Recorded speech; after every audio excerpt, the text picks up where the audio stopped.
What's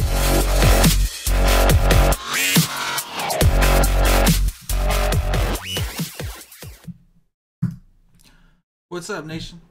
Welcome to another edition of the Wise Take NBA DFS podcast. CK013 here. You can find me on Twitter at CK_013, and I am bringing you another solo podcast as we wind down the NBA DFS season. Well, regular season. There's still playoffs. But it's getting to the dog days of the NBA. Getting a lot of late scratches. And, well, to be honest, we've been dealing with this stuff all year.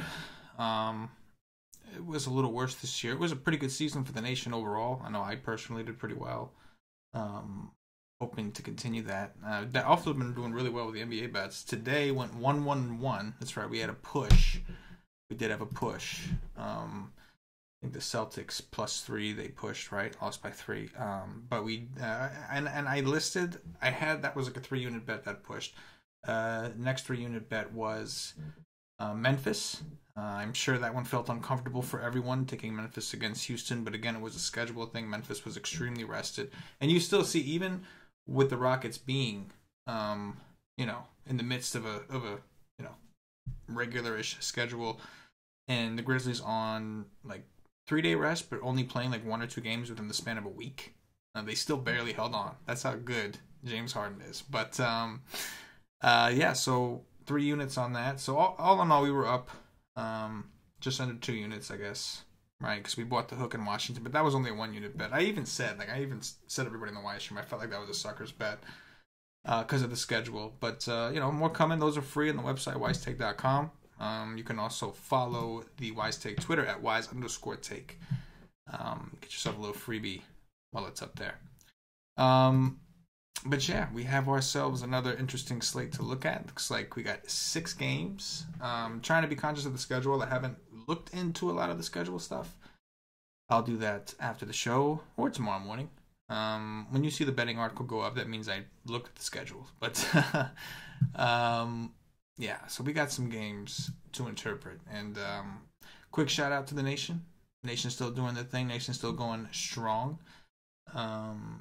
Always see the guys in there working at it, working on their craft, working on their skill. These guys take it seriously. Whether even if you do it for fun, you can still take it seriously. You still try to make some money, right? Why play if you don't want to make money? Anyway, I'll get into the cheap plugs later on for you guys to join the Wise Take Nation, those of you that aren't already members. But if you listen to the show, you're an honorary member. Not a full member, but an honorary member. All right, let's go ahead and switch this up. Let you guys see the screen. So, looking at DraftKings again. Let's take a look at point guards. We got Steph Curry. Boogie is coming back from what I understand. He's expected to be back. So that is one thing we want to consider. Luka on the back end of the back-to-back. Look at that. They switched him from point guard, shooting guard to point guard. From point guard, small forward to point guard, shooting guard. That's probably more logical. Makes it a little easier to discuss FanDuel when we do that on the premium side because, it's complicated in the articles when Luka's a shooting guard on FanDuel, but he's small forward eligible on DraftKings, and small forward is typically a weaker position. So when I do play Luka, I typically like to play him in the small forward slot. But anyway, he's on the back end of a back-to-back. Believe it's a 3 and 4. I got to confirm that, but they're playing Sacramento. Sacramento's going to make him run. 8,900 is still a good price. I don't think he's having a terribly great start to this Portland game, but we'll see where that goes. But 8,900, I could be interested there. Devin Booker against Detroit. I don't mind it. I think it's okay. I think that Oubre and who else? Rashawn Holmes is the only one coming back. Oubre and whoever else was out. Tyler Johnson are still out. So maybe it is a little bit of a better Booker spot that I'm letting on. It's just the 8.8 price tag is really not that it's a bad price, but again, Luka's 8.9. Steph Curry's 9.3. It doesn't really make me go nuts. Donovan Mitchell at 8.2. Price is getting there. It's a back-to-back, but they destroyed the Knicks from start to finish, so I'd be curious to see how many minutes he actually played. Either way, his price is down to 8.2. Keep an eye on Rubio, see what they do at Rubio. If they were to sit Rubio, I think it would be an even better spot for Donovan Mitchell going up against the Atlanta Hawks. Kemba Walker continues to be 8-1. 4 fouls against Philly It seemed like if he would have gotten a full run, he would have probably got at least cash game value against Philly. But the foul trouble limited him to 28 minutes. So this is a interesting bounce back because he's a scorer. But Tyus Jones is definitely not a slouch of a defender.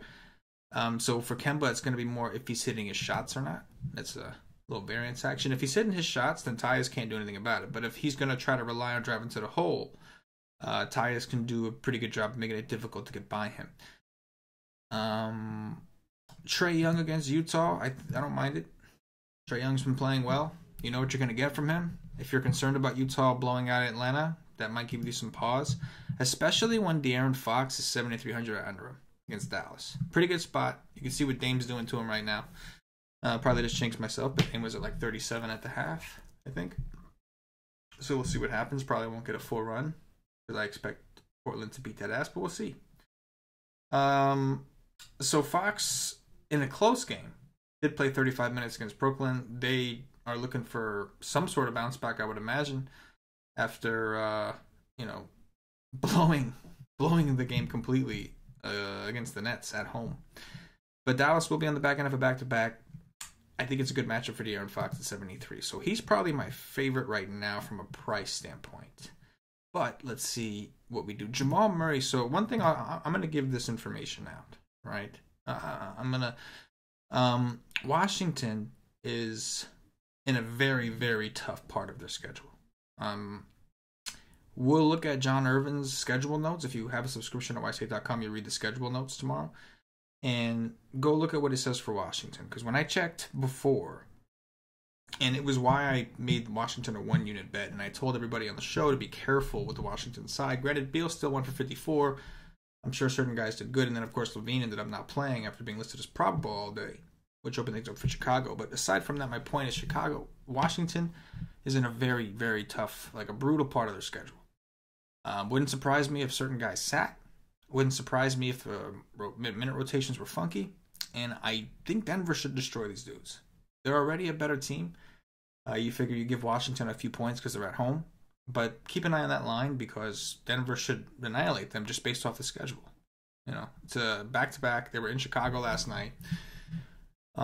It's something crazy. I think they had like they had a back-to-back, then a 3 and 4 with a day off. Then they went right back into another back-to-back, or maybe they had one day off, then they went right back in. They had one day off, one game, one day off, and then they went right back into a back-to-back or something like that. But it's pretty brutal with a little bit of travel in between. So I do expect Denver to destroy them. My concern, because this is a great spot. Anybody playing Washington's in a great spot for fantasy also. My concern is how badly they may beat them. So this game blows out completely, we may not get the starters run. I do have to check the Denver side of the schedule, so I'm going to leave it at that. But I do think that the Denver guys are in a pretty good spot on paper. Just a matter of how close is the game going to be. But if that's the case, Jamal Murray at 6K is very reasonably priced for his upside. We've got Tyus Jones, 5,400. Tyus did play 33 minutes, which I thought was encouraging. He went for 26, and he shot 3 for 14. He shot 21% from the field. Terrible. And he still put up 26. Still basically got your cash game value. Maybe we can take a chance on him, just betting that he can't have that worse of a game. I mean, they're going to need him. They got Kemba Walker. So as long as he stays out of foul trouble, which he did against Steph Curry. Of course, Steph Curry is a shooter. Kemba will try to drive. We'll see what happens. But I think Tyus is a maybe. I think we might be able to go back to Tyus. Because I know Rose, and that's because Rose and Teague are both out, supposedly. We'll see.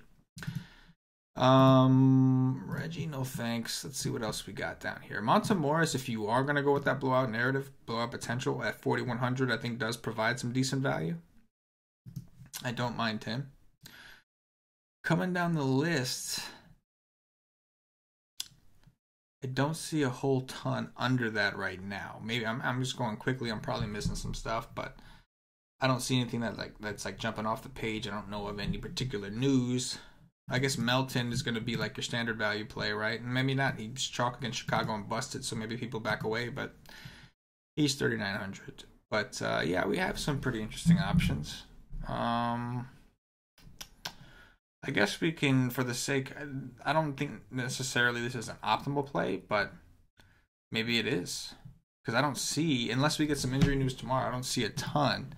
Oh, of course, Darren Collison. If Collison is out against Golden State, I know this guy burned everybody, but I guess Kojo we'd have to look at. Only played 20 minutes because he just sucks. Oh, you know who it was? It was Tyreek Evans. That's the guy who ended up taking a lot of those point guard minutes and was more successful. But for the sake of this show, let's plug someone in. I guess I really don't love these options. Like, I don't see one that I'm just like, oh yeah, that's definitely the way to go. I would say I'm gonna go with De'Aaron Fox. Over at shooting guard, Bradley Beal, like I said, did have a pretty good game, pretty good bounce back game. The game went to overtime. That's the other part that I left out. Washington played in overtime tonight against the Bulls. I forgot to even mention that part.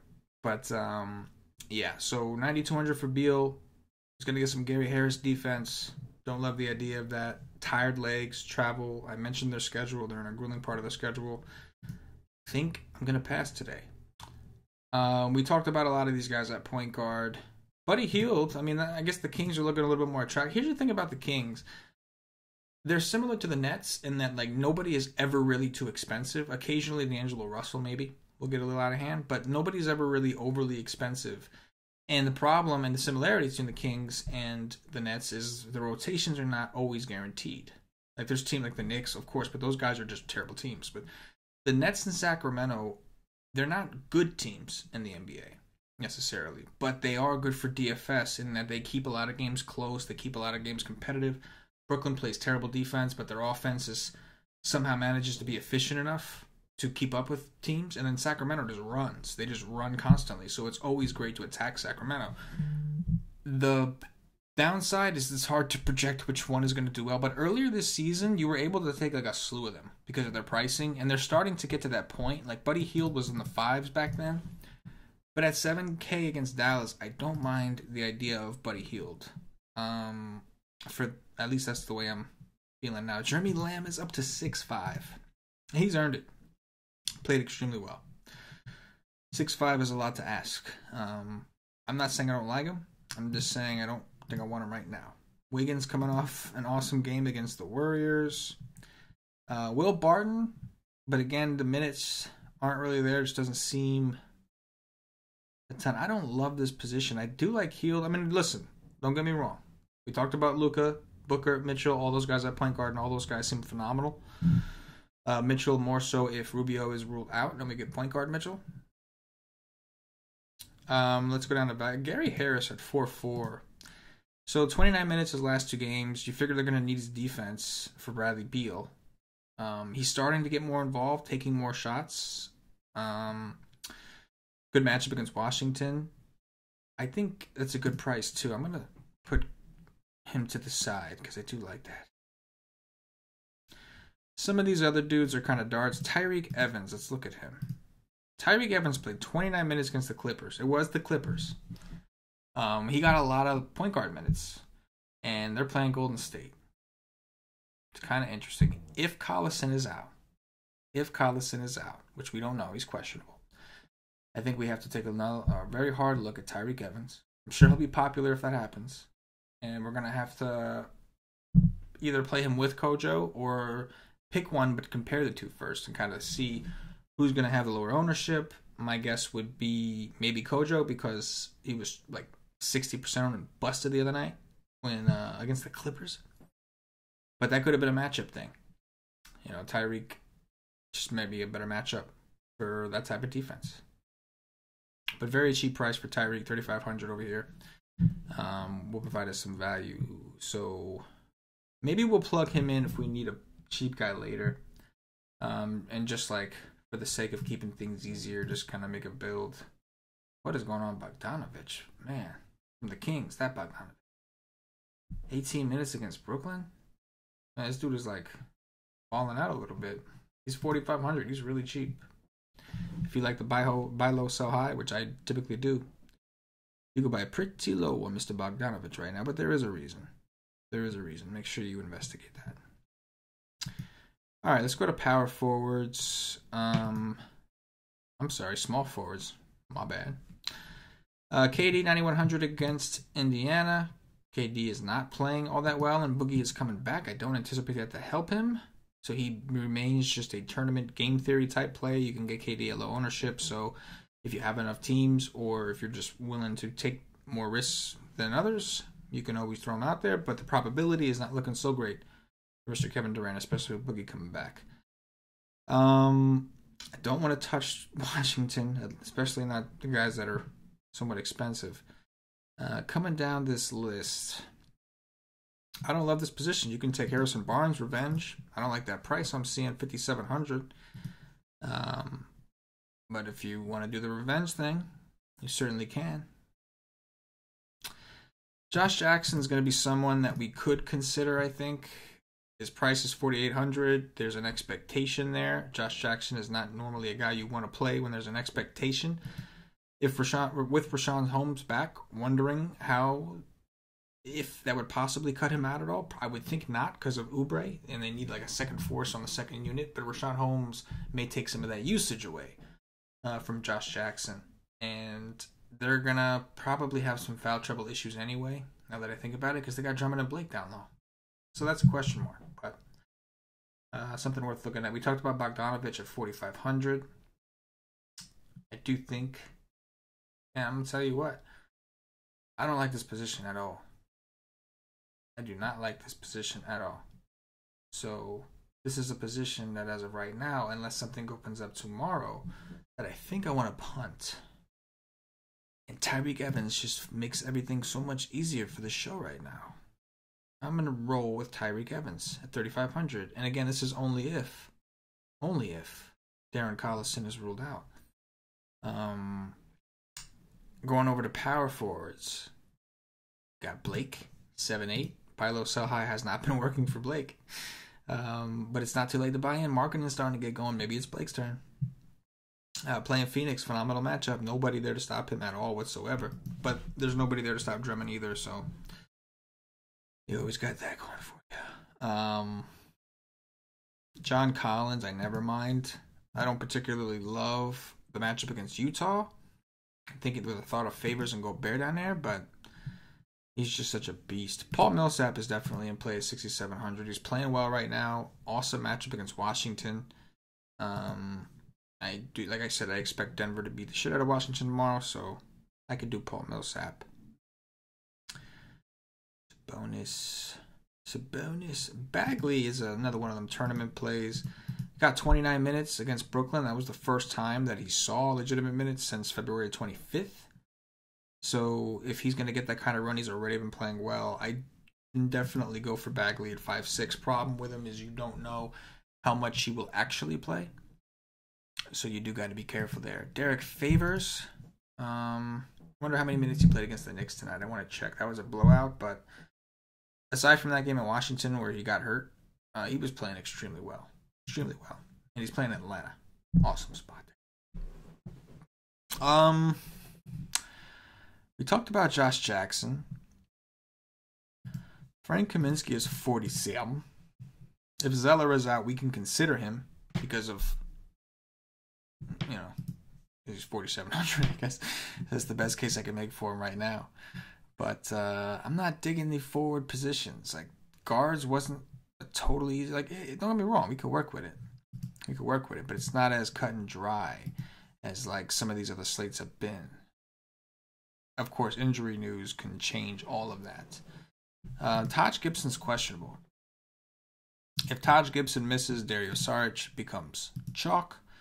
And to be honest, I don't mind it. I think that he's not shooting particularly well right now from three, but we know that is something in his arsenal. They are playing Charlotte, a team that is not very good defensively. You do have to worry about foul trouble with Saric. He's been known to get into that. But yeah, I don't mind the price. 4,300 is a pretty reasonable price.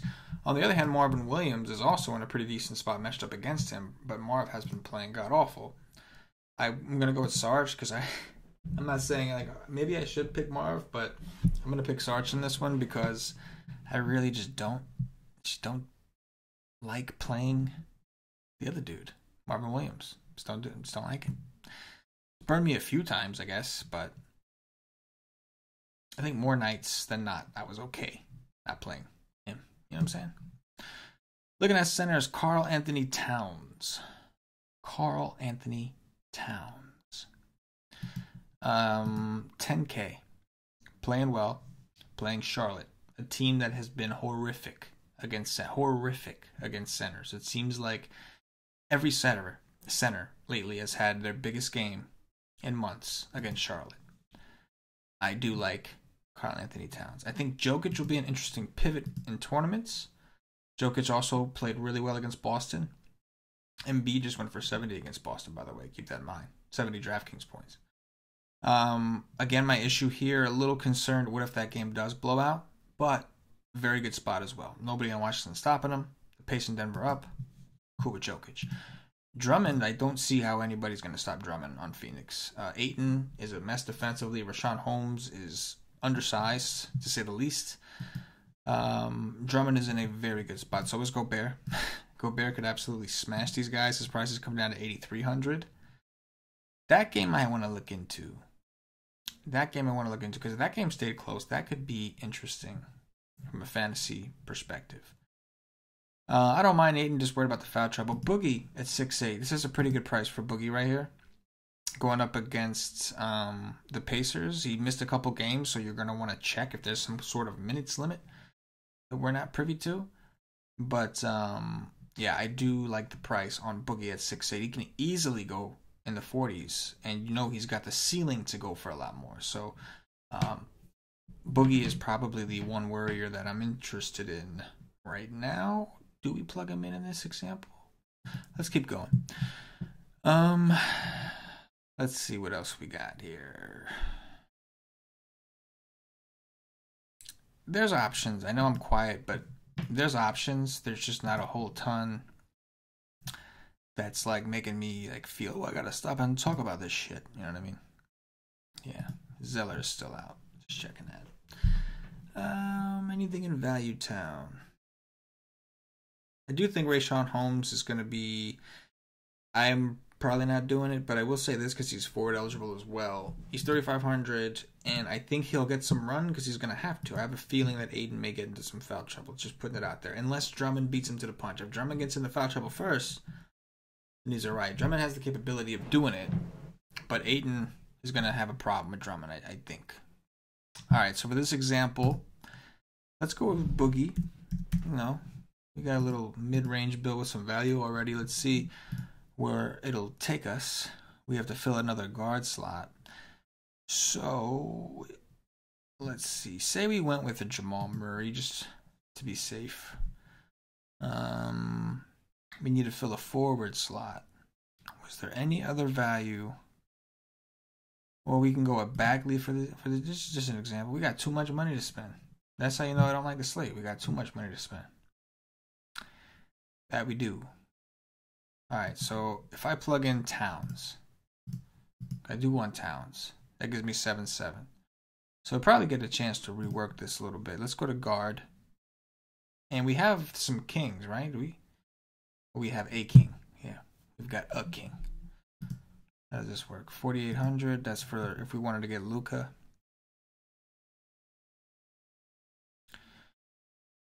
We could try the stack and go with Millsap Harris.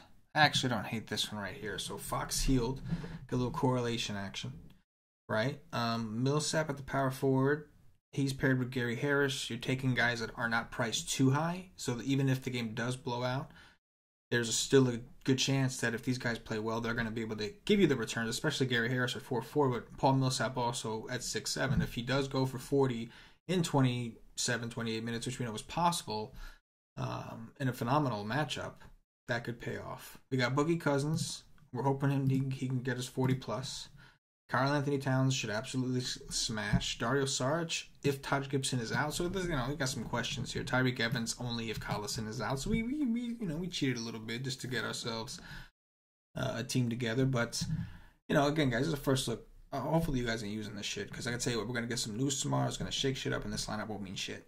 That's just the way the NBA is. That's why the content, we will try to wait as long as possible. We try to do edits at wisetake.com for the premium members, but that's why we do that. There's a reason. I know getting content early is a lot better. Like, you got something to read and you could research and study, but we can't give it too early because there's going to be changes as you get the news. You know what I'm saying? So we'll come up with a compromise for that. But yeah, that's going to do it for the Wise Take DFS podcast. At this point, I'm going to remind everybody, if you haven't already, check us out at wisetake.com. Do yourself a favor and do me a favor and get over there. Check out a day pass. If you want to see what it's all about from the content end, you can get a day pass. It's $2.50. Get you all the NBA content for a day. That's the Wise streams, the live show we do prior to lock. It's the cheat sheets from Paulie. My article, I usually write an article Monday through Friday at least, and I usually do them on the weekends. And all of our enters, Thunder Dan, Stevie Brown. And we got a good squad. Baseball, we're ready. Patio Joe coming back for some cash games. Him and Stevie getting the cash games for baseball. Cam, boy genius of the Wise Take Nation. Cam is like Bart Simpson. He's always gonna be like the same age to us. Like, no matter how old that Cam gets, I'm always gonna look at him like he's just a kid. He's just a 20-some-year-old kid. In medical school. He's always going to be in medical school in my eyes. But Cam, really, really excited to have Cam back in a full-time capacity doing the cheat sheets for baseball. It's going to be awesome, man. We're going to have a blast. We're going to have a lot of fun, man. So I do suggest, if you haven't gotten your coverage for baseball, if you haven't bought the all sports packages yet, then you're going to need to buy the baseball season package at the very least. We are still running somewhat of a deal until the season starts, but then when the season starts, the deal goes away. So I suggest you take advantage of that right now. Go hit it up. Like I said, follow the Wise Take Nation on Twitter at @wise_take. Do it. And quick shout out to the hockey guys, man. We got these two dudes. I don't even want to give you their names because that's how good they are. But it's Brewmedic and it's the Hoff. And these dudes have just been wailing away at hockey. They're in the Slack, helping our members on a regular basis, all the way down to the crunch. The Hoff has had multiple 5-figure wins already this year. Brew is just grinding out and killing cash games. It's just, they're just crushing NHL. And the Wise Take Nation, because of them, is crushing NHL. So quick shout out to, you don't understand. We have a squad of some really good guys. Really good guys who really just want to help. They want to help make you a better player. They really do. Including myself, and Paulie, and all of us. Check us out at wisetake.com. Anyway, if you're watching on YouTube, please click that thumbs up, that like button. If you are watching on Facebook, give us a like and a share to support the Wise Take Nation. If you're watching us on Twitch or Twitter, give us a follow, give us a retweet. And if you're listening to us on Podbean or iTunes, give us some 5-star reviews. All those things really help us out, go a long way. Allow us to keep doing these shows for you for free on the regular. So for myself, the entire Wise Take Nation, as always, good luck.